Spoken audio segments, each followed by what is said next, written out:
My name is Elise and welcome to my channel. Thank you so much for being here. And today I'm actually going to talk about how I paid off $150,000 in student loans in 9 years. And yes, I said 9 years. It wasn't 4, it wasn't 5, it wasn't 3. It took me a long time. It took me, I think, longer than normal for the people who embark on this journey, fastly paying off their student loans or whatever debt they have incurred. But yeah, I'm actually okay with it. I guess I should start off with a little bit about myself. I am 35 years old. I actually started this journey after graduate school when I was 26. And I live in Miami, Florida. I'm born and raised, and I've been here mostly since I graduated from graduate school. And the reason why I decided to do it is because I was scared to death of debt when I decided to embark on my graduate schooling. But I knew it was a means to an end, and I looked forward to the profession that I went into. However, I decided that I wasn't going to be tied down to this debt for long. My best friend and I decided at that time we were going to get out, and we had planned, it took 4 years for me to get the degree. It was going to take me 4 years to get the money off of my record. However, that was going to take a lot of dedication. It was going to take a lot of sacrifice because I was projected to be a high earner. That was fine with me though, because even though I was projected to be a high earner, I know how to live off of not that much money. So I figured it would be easier for me to just bite the bullet, keep my head down, do what I needed to do to get the debt gone. However, that didn't quite happen for several reasons that I'm going to go into. But I realized about 3 years after graduating that I wasn't where I wanted to be. And then I had to talk to myself about, well, are you going to continue on this route, or are you going to kind of tighten up and get back to what you said you were going to do? And around that mark, I had a little bit of lifestyle creep, not too much. I was still living, I've never lived on what I made. I've always lived below, a lot lower than what I made. However, did I treat myself to nice vacations? Several of them, absolutely. Do I regret them though? No, absolutely not. I had a good time. Did I spend a lot of money? Spent a few thousand on each of them. It was maybe a little bit extravagant. Maybe I could have gone to 3-star hotels instead of 4, but if I'm gonna be honest, no, I don't regret it. I had a good time, and I'm at the point where they're gone now. So like, does it really matter? No. So at that point though, around 3 years after being in my profession, I decided, okay, well, you're not gonna be done in a year. How can we get this turned around? So then I went to the other extreme, which I do not recommend, and where I did nothing fun. And I thought I was going to be able to do that forever, but it took me a year to be like, I don't want to do this anymore. And mainly because it was affecting my mental health. Like, I was sad, just sad.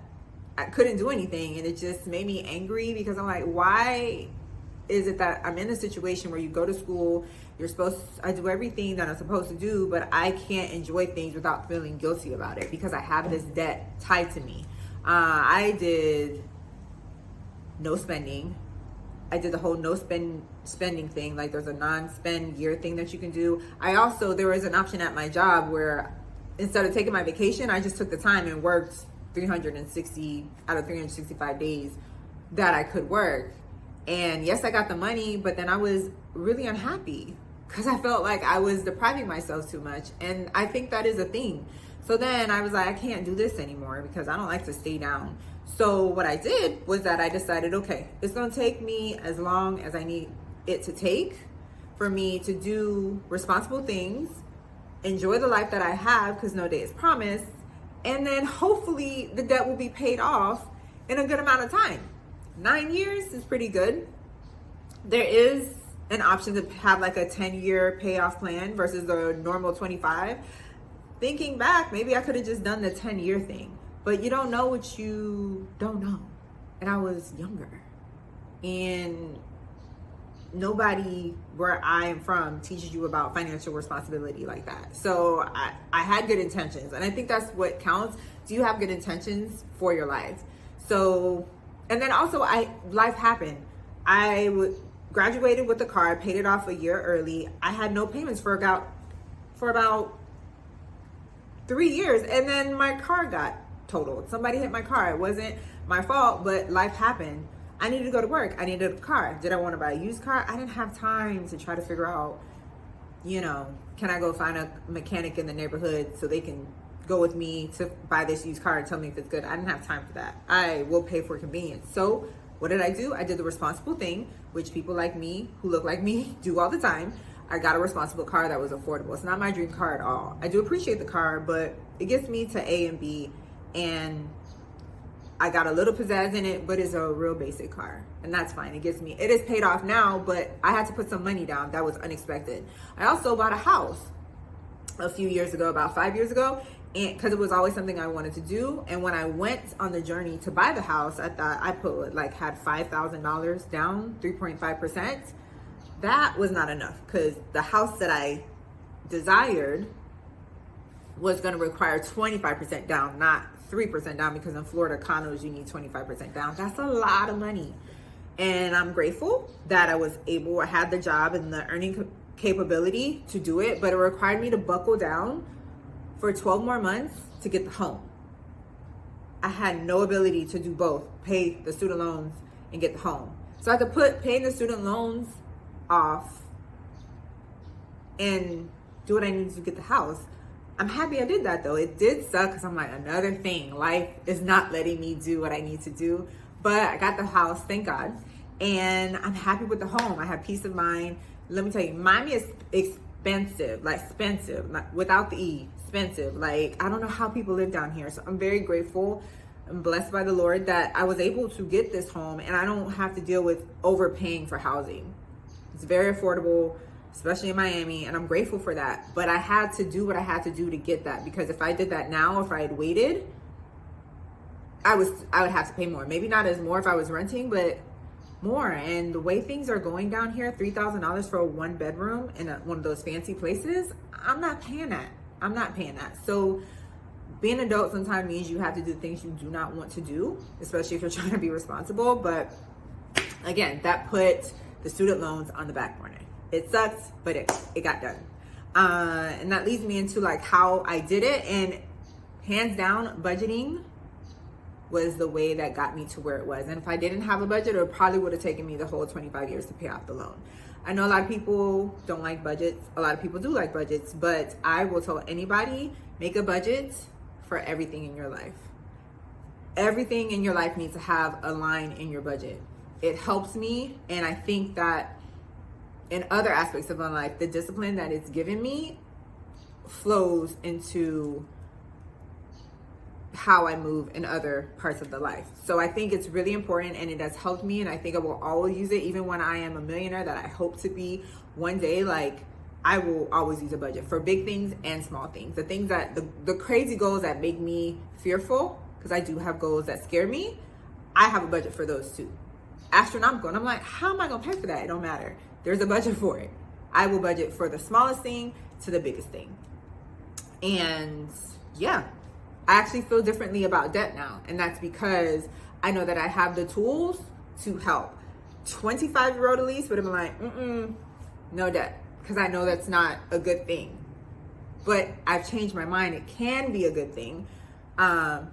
Just like a lot of things. You should be afraid of a lot of things. You should be afraid of the ocean, because it's beautiful, but it's dangerous. You should be afraid of guns, because they can hurt you or they can protect you. You have to have a healthy fear. So I have a healthy fear of debt. Debt is not the enemy all the time. So I think with my net worth, I'll probably leverage 30% of my net worth is allowed to be in debt. No more than that though. And that's an arbitrary number. I haven't really thought about it, but yeah, that's where I'm leading. Debt is not the enemy. And I decided to ultimately make this video to highlight the fact that sometimes it takes a longer time to do things that you want to do. And especially if they're kind of popular, there's a wave going on pay your debt off, or lose 20 pounds, or retire early. You can put a lot of pressure on yourself, and sometimes it's unhealthy. The consequences are unhealthy. Like I said, or maybe I didn't, but my best friend and I decided in undergrad, going into grad, we were going to pay off our debt. She paid off her debt like 4 years ago. Super happy for her. I was so joyful. I was happy. Did I feel a little crappy about myself? Just a little bit, not too much though, just a little bit. But I became okay with it. It took me a longer time, but I'm super happy for her. She's doing amazing things. And it took me 4 years longer, but I'm not sweating it. And I just want to highlight the fact that it's okay if things take longer, no matter what your battle is. Just put one foot in front of the other, Mac and Charlie, Mac in front of Charlie, until you get where you have to go. And when people say how long is it going to take you, just respond until it's done. I'm not in a rush. I have some urgency, but when things happen, I'm not going to let it throw me off the course. I'm going to get back on the course and put Mac in front of Charlie until it's done. So yeah, that's pretty much it. Stay tuned. I plan to release a video once a week, and I hope you guys come back. Also, drop down in the comments and tell me what financial goals that you are working on, either new for the new year of 2023 or ones you have been working on that may have been taking you a little bit longer than you expected. I want to know. I'm nosy, and maybe I'll get some ideas about what I need to be doing. I'm hoping to get some inspiration from y'all. So yeah, until then, take care.